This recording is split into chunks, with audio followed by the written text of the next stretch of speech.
За гишүүдтэй өдрийн мэнд хүргье.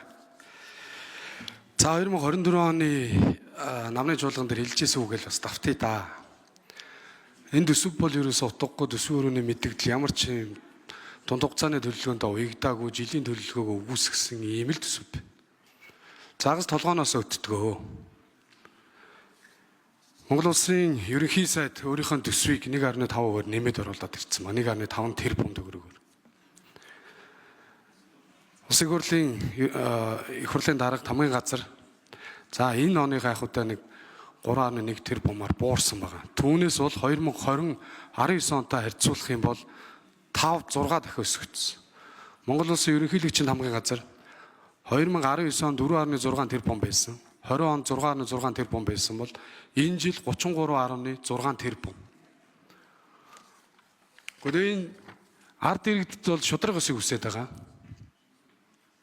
Энэ төлсөн татварыг зөв зарцуулаач гэдэг байгаа. Тэгээд энэ дарга нар нь өөрсдийнхээ энэ зардлыг хэмнэж чадахгүй ийм байдалтай байгаа шүү дээ. Засгийн газрын хэрэглэх газар 14.4 тэрбум төгрөгөөр зардлаа нэмэгдүүлж орж ирсэн. За эндээс биснэ ганц хоёрхан бас тодруулчмаар байгаа. Энэ эдийн засгийн хөгжлийн төвгээд 2025 онд 3 тэрбум төгрөг тавьж ирсэн бол 26 онд 7.8 болох оруулаад ирсэн. Хар орон хотын захиргааны алба гээд 4 тэрбум байсан бол 7 тэрбум болох оруулаад ирсэн. Эрчим хүчний реформ гээд 2.7 тэрбум байсан бол 2.6 тэрбумаар бараг хэвээр нэг оруулаад ирсэн. За мөн дээрээс нь шинэ оршоо хөгжлийн нэгж гээд шинээр 4 тэрбум 400 төгрөг тавьчихсан. Гэхдээ энэ шудраг байсан юм уу? Нөгөө баахан нэгж хороо янз бүрийн юмнуудаа болиулъя, буулгая, ард иргэдийнхаа төлж байгаа татврыг хэмнэе гэдээсэн тэр бодлогочийн төсөв дээр ерөөсө орж ирээгүй нэг харагдчих. За нэг энэ дээрээс нэг хариулт авчих. За хоёрдугаарт бидний алдагдaltaгүй төсөв ярьсан. Өчнөө олон жил ярьж байгаа 4 жил одоо ерөнхийлөгч хориг тавьж ээж нэг юм алдагдaltaгүй төсөв баталсан. Тэгээ одоо 1.3 их найдын дахиад алдагдaltaа. Баахан зээл нэмнэ. Тэгэхээр зээлийнхээ бас мэдээллүүдийг сонсчмаар байна. Яг улсын хэмжээнд эдийн хэмжээний өртөө байгаа. Тэр зээлийг иргэдтэй хуваах юм бол хэдэн төгрөгийн өртөө байгаа. Энийг бас нэг сонсч. За дараагийнх нь ахмадтай холбоотой асуудал. Ахмадуудаа бид нар харж хүндэлж хайрлаж явахгүй бол энэ улс ер нь цаашаа яах юм бэ? Ахмадуудын залгамж халааг бэлтгээд сургаад явж байгаа шүү дээ.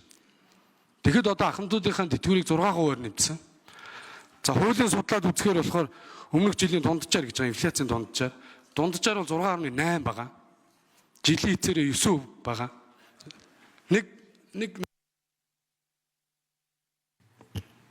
За очроо төшөөнд 1 минут нэмж өгье.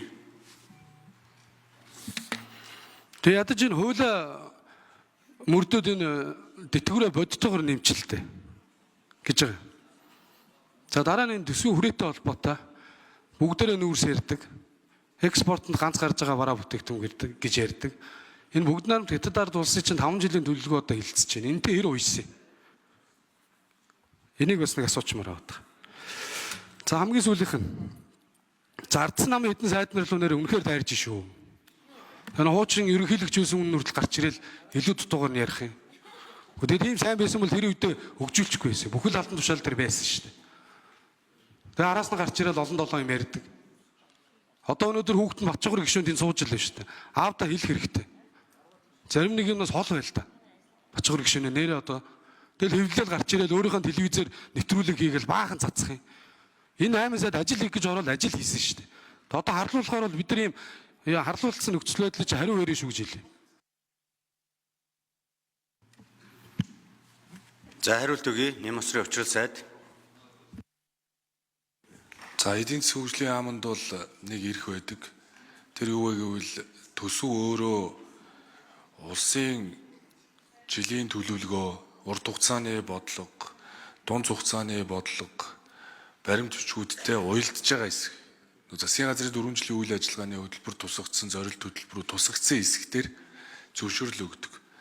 За үүнтэй холбогдуулаад энэ оны эх оны төсөв дээр зөвшөөрөл өгсөө.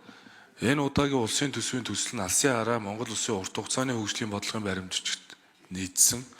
Шин сэргэлтийн бодлоготой 91.5% дүүдсэн. Монгол улсын засгийн газрын 4 жилийн үйл ажиллагааны хөтөлбөр болон улсын жилийн төлөвлөгөөний тэргүүлэх чиглэлтэй уялдж байгаа гэж. Гэхдээ жишээ нь жилийн төлөвлөгөөн дээр 126 төсөл байсан. Төсөл арга хэмжээ. Үүний 76 нь одоо тусагдсан. Гэтэл 50 нь өөрөө төсвөн шийдэгдэх бололцоогүй байсан. Үүнийг шийдэхгүй бол бид одоо зөвшөөрөхөд бэрхшээлтэй.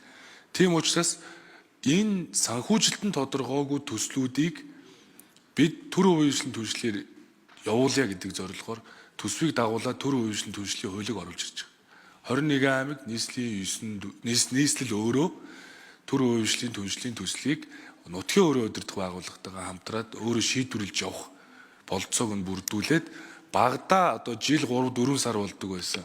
Энэ төслийн хугацааг 6 сард эхлүүлэх бололцоог олоход хуучин эдийн засгийн хөгжлийн яамн дээр жагсаалтанд оруулаад тэгээ бичиг аваад тэгээ урьдчилан шинжилгээ бүрэн онцлогоо гэдэг юм хийлгээд тэгээд түүн дээр нь хамгийн сүүлд нээлттэй сонгон шалруулдаг байсан процессыг хөнгөвчлсөн. Ингээд төр үеийн түншлэлээр энэ одоо үлдсэн 50 төслүүдийг явуулна гэдэг ийм зорилттой болов байгаа. За Монгол улсыг хөгжүүлэх 5 жилийн үндсэн чиглэлийн төслийг 10 сарын 31-ээс өмнө их хурл дөргөн мэдүүлнэ. 8 зорилт хөтөлбөрийг дагалдуулна. За үүнийг бид нар урт хугацааны бодлоготойгоо бол уялдуулна гэж байна. За яг таны хэлж байгаа за экспортлж байгаа манай одоо уул уурхайн бүтээгдэхүүн тэр дундаа нүүрсээ экспортлж байгаа бүгд найрамд хятад ард улс 15 дугаар 5 жилийн төлөвлөгөөг үндсэндээ одоо 10 дугаар сард намын төв орны гишүүдийн хурлаар их нь батлагдаад ингээд одоо саналуудаа авдаг юм байна. Тэгээ үүнтэй холбогдуулаад энэ 100 бүгд найрамд хятад ард улсын одоо төрийн зөвлөлийн ерөнхий сайд энэ албан хүсэлтэд илэрхийлсэн сая Монгол хятадын экспогийн үеэр өвөр Монголын өөртөө засах хооронд за парламентын одоо дид даргатаа уулзсан. Ингээд 5 жилийн чиглэлд манай одоо энэ хил холболтын ажлууд төмөр замын бүтээн байгуулалтын ажлуудыг эрчимжүүлэх, биржийн одоо биржийг одоо дэмжих, дээрэс нь одоо хоёр орны хооронд үүсэт байдаг мэдээлэл солилцох энэ одоо асуудал бэрхшээлүүдийг хамтдаа шийдвэрлэе гэдэг зорилгоор бол асуудал зарчимд одоо хүрсэн. Ингээд одоо 9 дугаар сарын 28-нд өвөр Монголын өөртөө засах орны одоо энэ асуудлыг хариуцсан удирдлагуудтай ганц мод дээр одоо уулзалт хийх гэж байгаа. Тэгэхээр энэ ажлууд бол одоо урагшилж байна гэж хэлж болно. За дөрөв алдагдал гэдэг дээр би нэг зүйлийг хэлэхэд за ер нь бол өөрөө нөгөө зарлага нэмээд түүндээ тохирсон орлого төлөвлөдөг. Тэгээд төсвийн доктортой байдлын хуулиа бүрэн хэрэгжүүлдэггүй байснаасаа болоод өнөөдөр ийм байдал төрчихжээ. Зөв үедээ зөв цагтаа мөчлөг сөрсөн бодлого хэрэгжүүлж чадаагүй учраас буюу эдийн засаг тэлж явах үед, халж явах үед хумиг хуримтлуулах бодлого огт бариг. Тэгээ үүнээс бодлоо ийм байдал төрсөн. Тэгэхээр одоо эдийн засгийн мөчлөг сөрсөн бодлого хэрэгжүүлж ийж хувийн хөвшилд байгаа ажлын байраа хадгалж үлдэнэ. Тэгжиж одоо энэ төгрөгийн ханшаа хадгална. Тэрнээс биш одоо бол бид нар шууд орлого зарлага тэнцүү төсөө явуул энэ эдийн засгаа дэмжих ямар ч бодлого хэрэгжихгүй. Хувийн хөвшилд орон зай үлдэхгүй л гэдэг зорилгоор тодорхой алдагдлыг төлөвлөсөн. Сангийн сайд, болдын чухлын сайд нэмж хариулъя. За очроо төвшний асуултанд хариулъя. За 2026 оны төсөв за бид нар хүрээ ярьж хүрээний тоонуудыг харж байгаа байх.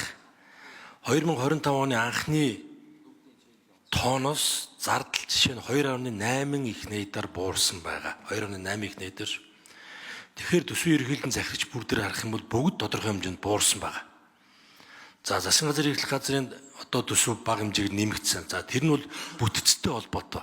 Маш олон одоо жижиг нэгжүүд өөр одоо сайднэр дээр, шадар сайдууд дээр байсныг татан буулгаж хэрэглэхийн бүтц рүү оруулсантай холбоотойгоор одоо зардал нь өссөн тийм тодорхой шилжилт байна. Тэрнээс биш одоо бусад төсвийн эрхлэн захирагчны тухайлбал ерөнхийлөгч намын газрын 43-аас 36 болж буурж орж ирж байгаа жишээтэй.